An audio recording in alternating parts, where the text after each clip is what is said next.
Hey parents, it is Jenny Warner from I Shine Bright. I am so happy to be with you. It is the end of a year. Can you believe that 2023 is almost over and 2024 is upon us? I know if many of you are like me, you never thought, when you thought of 2024, way back when you were a wee little one, it seemed like it was going to be, flying cars, which are coming, but whatever. Here we are. Here we are. Let me adjust this camera down.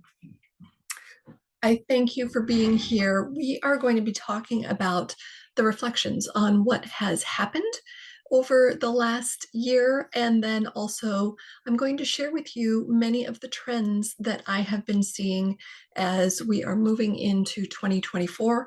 Some of it will be Captain Obvious, but I want to make sure that you are best prepared to handle what is coming, the good, the bad, the ugly, so that we can take care of ourselves and we can take care of our kids and make it the best year possible. You ready to go? Let's do it. So, COVID taught us, and again, I realize that we're a few years away from the end of COVID, but what it taught us was what we really value, right? And while we were in that time, we really came to realize what we enjoyed, what we didn't enjoy, what we missed when we didn't have it, what we longed for, and what we could seriously do without. Not that we are going to be going back into a COVID type of era, but 2023 helped us really even fine tune even more what is going on, what is a distraction, what do we want to get involved with, what do we not want to get involved with, and it all really has come to a head.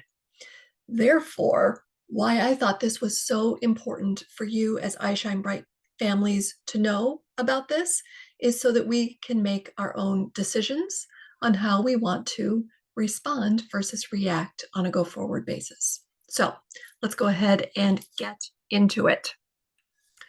So why are we not moving forward? Here, we'll do it the old fashioned way and hit the button. So, what happened in 2023? It was another year to remember. And if we go back like all the way January, February, which seems like a lifetime ago, already then we were starting to see kind of the inner workings of a lot of the huge patriarchal agencies starting to crumble. It was a little bit of the what's going on behind the curtain, and I'll talk more about that in just a minute. I also want to add that I am not going to be talking about politics. I am not going to be trying to side with any one side or another. It's actually completely the opposite. I want to shine a light on everything. We all have our own perspectives that we bring. We all have our own ideologies that we bring, and we are a collective unit. My job here today is simply to shine a light on where we are and where I believe we are going. All right. So, a year to remember. So, in a world of constant change, and we saw and continue to see constant change and upheaval, the greatest gift that we can give to our children is the strength for them to feel comfortable to be able to adapt and the courage to be able to stay curious and embrace the unknown. We need to model that for our kids. We need to make sure that they have the skills, that we have the skills, that we are fluid in our understanding of what's going on, that we are open and curious so that we are not shutting things off, but more so, again, I have this huge, like, I've had these big visions of like the veil literally coming off and us really starting to see what is actually going on. So that's where this quote came from. So, what happened in 2023? Well, we saw so much of that veil being pulled off with mental health and emotional well being really exposed for what it is, but bringing awareness to the fact that we are in a time like we've never been in before. We've never had the social media. We've never had the technology that we have now. We've never had, there's been a lot of divisiveness in our history, both um, globally as well as collectively. Um, but never to this amount where everything is a vice grip, a pressure cooker, all at the same time. There have been pockets of things, but this is a little bit of everything mulligan stew in one pressure cooker that does feel like it is about to explode. And you all know me. I am not a fear monger.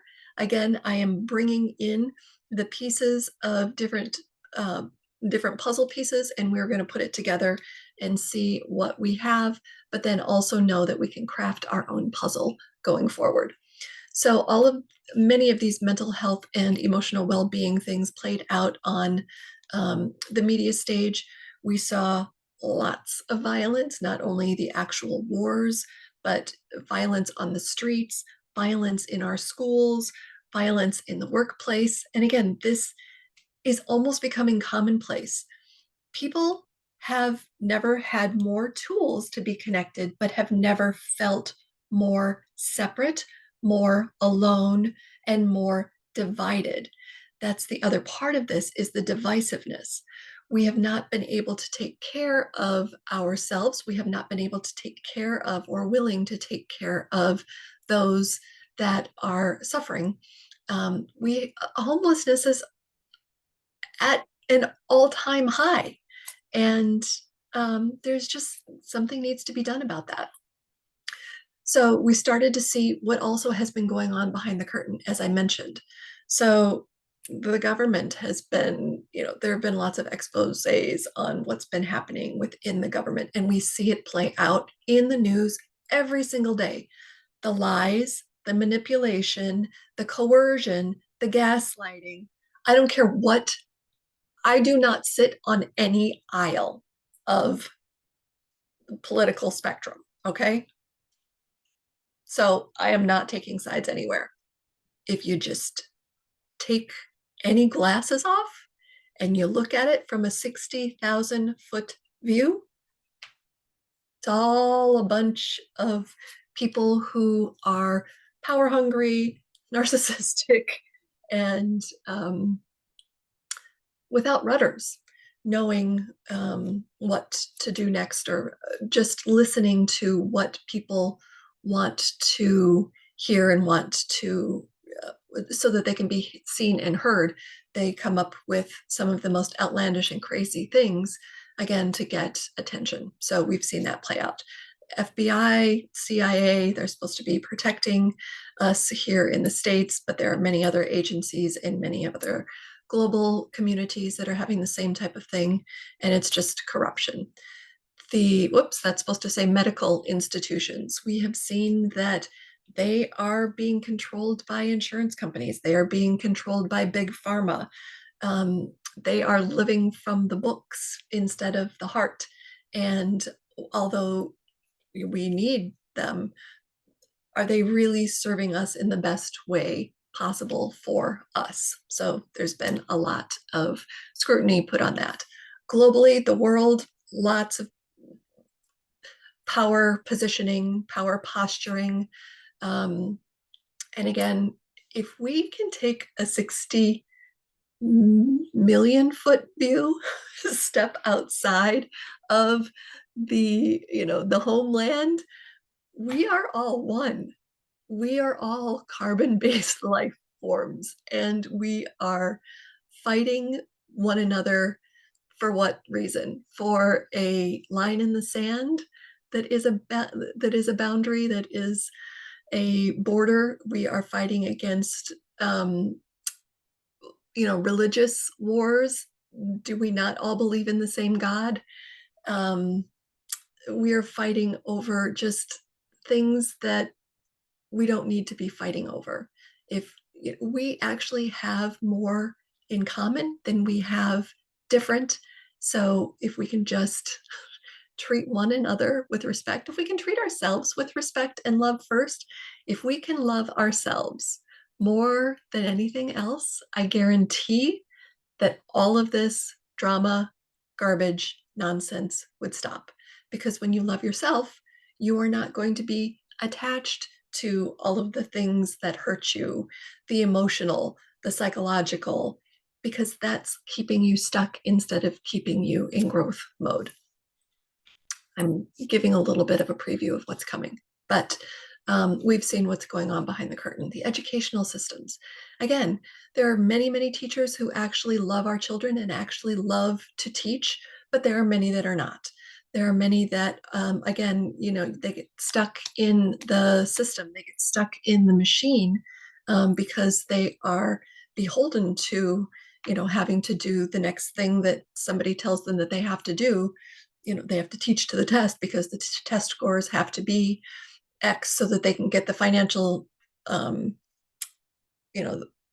resources to be able to do so on and so forth. So again, we've just seen a lot of what's going on behind the curtain.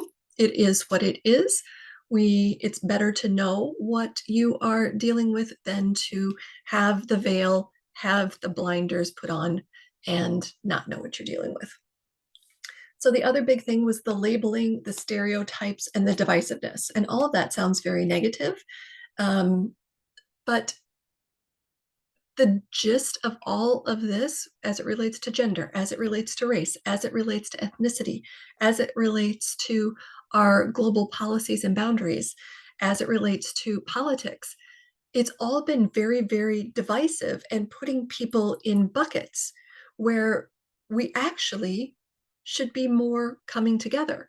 That's what diversity is supposed to be. It's supposed to bring us together. It's supposed to award and recognize and love all of the differences instead of causing this divisiveness that is just ridiculous and so rampant and out of control. If you talk with a lot of the people that are specifically impacted, that are, specifically being mm, the center of all of these issues, they just want to live their lives. It's everybody else who jumps on the bandwagon, who many of them have pure, are of pure intention and want to bring more recognition. But the people that are impacted really just want to live their lives. So, and don't want to be made to feel separate and don't want to be made to feel as though they are sticking out like a sore thumb, which is the opposite of what many people are intending to have happen, but that is what is playing out. And so people always also change, and so we just need to maybe back off on the labeling, back off on the stereotypes, back off on the divisiveness. So I've been looking at a lot of astrology. I do follow a lot of astrologers. I am not an astrologer myself, but we've all heard of the age of Aquarius, right? From the fun song back in the 70s. It's the age of Aquarius, age of Aquarius. Well, we are coming out of the age of Pisces, where Pisces ruled the world. And Pisces is the two fish. And so that our archetype is divisiveness. If you're not with me, you're against me. If it's not this, then it's this. And it's, so it's, if you're not in this camp, then you're in this camp.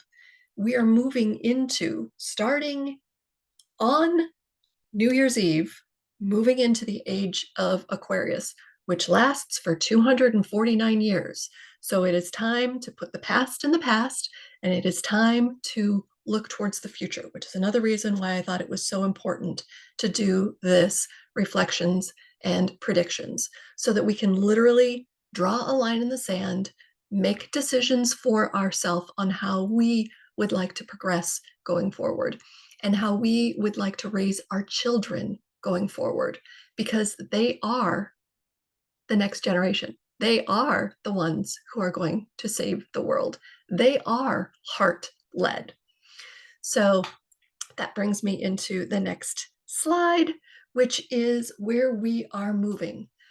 The trend is to move out of the head, which is all of this, do this, do this, do this, you know, being controlled, being told what to do, being told how to think. And a lot of that comes from social media.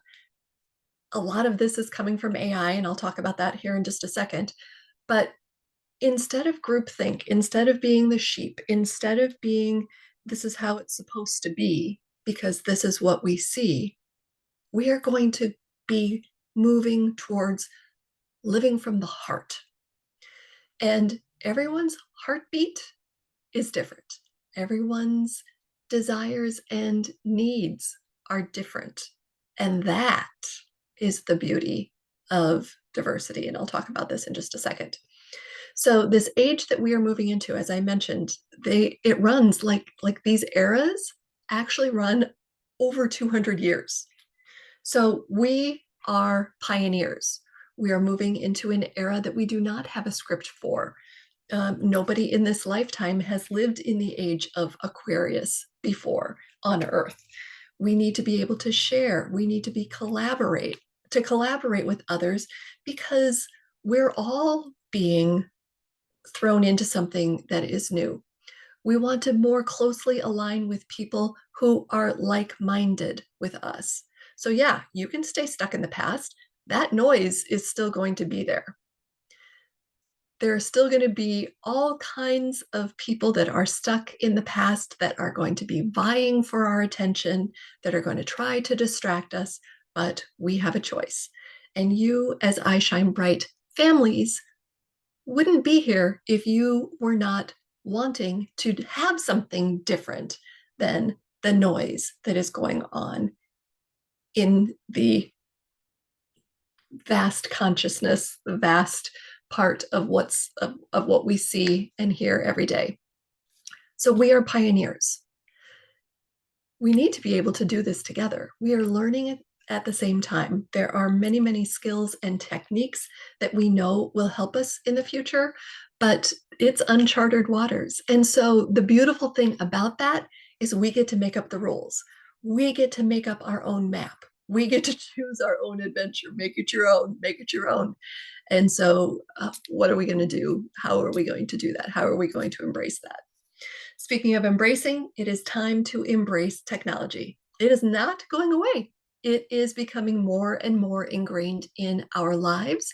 And so if we can better understand the technology, if we can better learn how to use it for its best purpose, then we're setting ourselves up for success, or at least not being tied to the emotional constraints and the agony and the frustration of, my kid won't get off their screen, my husband won't get off their screen, damn it, they keep upgrading the systems and instead of fighting it, let's figure it out and move forward with it. The other part of this is, and this applies to you unless you are going to be moving and going off grid, which again, if you are, you let me know. I'll come visit. But most of the people that I know in the world are not going to be doing that. So let's figure out how to use our powers for good. So AI is getting involved, just, becoming integrated into absolutely everything.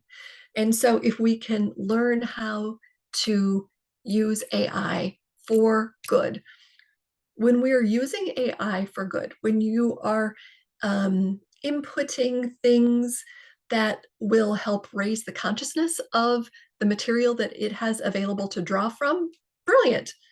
I have used it for menu planning for the week. I have used it for exercise. What kind of exercise regimen should I do this week? I have used it for tapping, neuro tapping. I have used it for research. So, it's there. We need to learn how to use it for the positive. Our cars, our refrigerators, for God's sakes, you know, everything. So, you know what? Maybe it's time. Let's just figure out how to work with it. And I've got lots of things coming up for 2024 within the community to help us work with our kids on how to best help them work with it in a balanced kind of way. So stay tuned for that. Celebrate the small wins. So again, we've seen all of the divisiveness. We've seen all of the anger and the frustration and the negativity and all of the crap that has been playing out in the media. Well, our kids see, hear, and absorb that as well. So going forward, and again, this kind of harkens back to COVID days a little bit, where we were really just enjoying one another. So celebrating the small wins. And I'm not saying in a capitalistic kind of way that we need to buy presents for everything. Just, you know what? I saw you studying for that test. You did really, really well. I am so proud of the effort that you put in. You know, it doesn't matter that you got a C. I know that you put in the effort. I'm proud of you for that. Or, you know what? Thank you so much for doing the dishes for me today. Thank you for putting your clothes away. Thank you for cleaning up and putting your clothes in the hamper. Thank you for doing this. Celebrate the tiny little wins. It is focused on joy and it focuses on connection. That is what is key. That is what is important. Happiness is an outside thing. Joy is an inside thing. Happiness is more geared towards something that from the outside world impacted us or that is outside of our control. Joy is from the inside. It's what makes us joyful. It's what makes us feel good. And so celebrating these little things, how we rise to the occasion, how we face challenges, how we rise to the occasion, how we overcame them. Celebrate those little things. It's beautiful. Unique individualism. So this is what I've been talking about, where, you know, the best way to see this, to say this, and I have here, you know, we all came here as unique threads. We all came here at this time. I do believe in reincarnation. And so we came here at this time for a specific reason. Going back to, we are the pioneers. We came back here because we had an opportunity that we didn't take in a past life to make a change. We want to do something different. We want to be the ones that are bringing in this new era, setting up the proper foundation, setting up our kids to be those, their own heroes. And, you know, this is a whole nother thing that I have set up for a podcast later on, but we're going to lose. I'm not going to use the word hero anymore because hero implies that there has to be a victim, that there's somebody that needs saving, that there's somebody that needs, you know, that's downtrodden. We are our own gurus. We are our own shamans. We are our own bright, shining stars. And so this unique individualism is coming to understand that you are your own healer, your own guru. You are your own authentic, unique person that you have been looking for on the outside. And you are empowered to be able to do what is best for you. We're going to do a bunch of different things so that you can help uncover what is that authentic voice, because we have been so programmed to shut out our own uniqueness and our own authentic voice. I mean, think about it. From the 80s, everybody, you know, it was all about having the best car and so on and so forth. That actually hasn't changed. And the greatest clothes, and that really hasn't changed either. Then the 90s, it was all about opulence and the drugs and the partying and the coke and the capitalism and you know, dog eat dog world, and you know, companies taking over other companies. Then in the 2000s, a lot of that continued, and that was the kind of dawn in the era of tech. And that again was go, go, go, over the top. I must control, I must do more. And this is now the time where we're coming into our own joy. What makes us happy?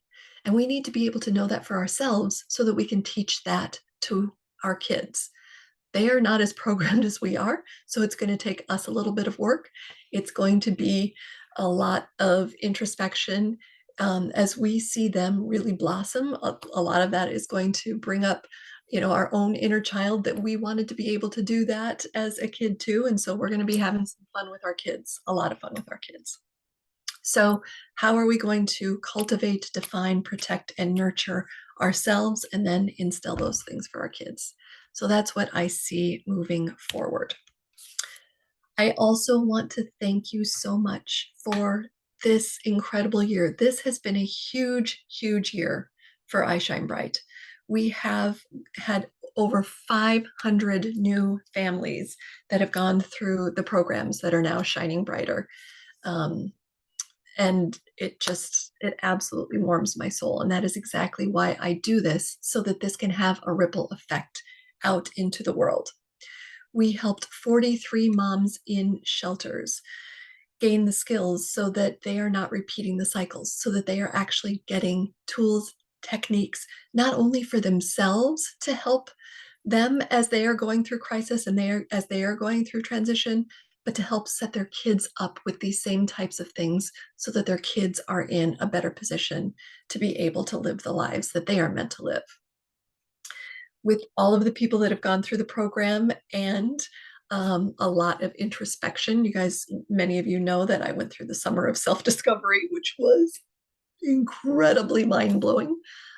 We are rolling out the Essential Parenting Program 2.0, which is basically an all access, along with a 4-week laser coaching curriculum where one-on-one for 4 weeks in a laser kind of focused kind of way, we are going to take one thing and we are going to get to the bottom of it for your parenting solutions. And you're going to see how that just incredibly impacts everything that goes on within your families.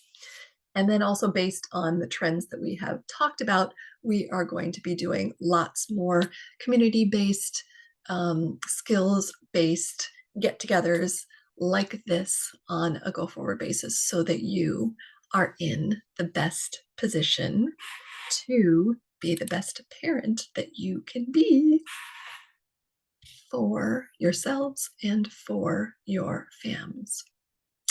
All right, let me stop sharing. Let me come back full screen. Hi. So I would love to hear your thoughts. I would love to hear if you see other trends. I would love to hear other takeaways from 2023 that you have had that have made big impacts in your life. And I want to just celebrate the hell out of you, because you're here and you've been here for the long run and you're here for the long haul. And we're going to have fun. And it is good. I I am really excited about what is coming for our futures, and the way that we have the opportunity to write our own book, to make our own journey, to have our own fun. And I sure as hell am going to have fun doing it. I am not, thank you. Been there, done that, leaving that in the past. Thanks for playing. Going over here now. So I hope that you join me on that adventure. And again, there was one more thing that I wanted to share. So when we were talking about our uniqueness, this came to me. This was a shower thought this morning, and I wanted to share it. So God made our fingertips. Our fingerprints are each unique, right? And I think that he made them unique on each hand, he, she, universal goodness, so that when we are creating, we remember that we are unique. We have our own perspectives, we have our own experiences, and that we need to bring all of that into the world to spread that love, spread our uniqueness, spread our gifts into the world to make the beautiful tapestry. So I leave you with that. Have the happiest and healthiest and most harmonious holiday season. I look forward to seeing you and working with you in the new year. So much love. So much love. Take care.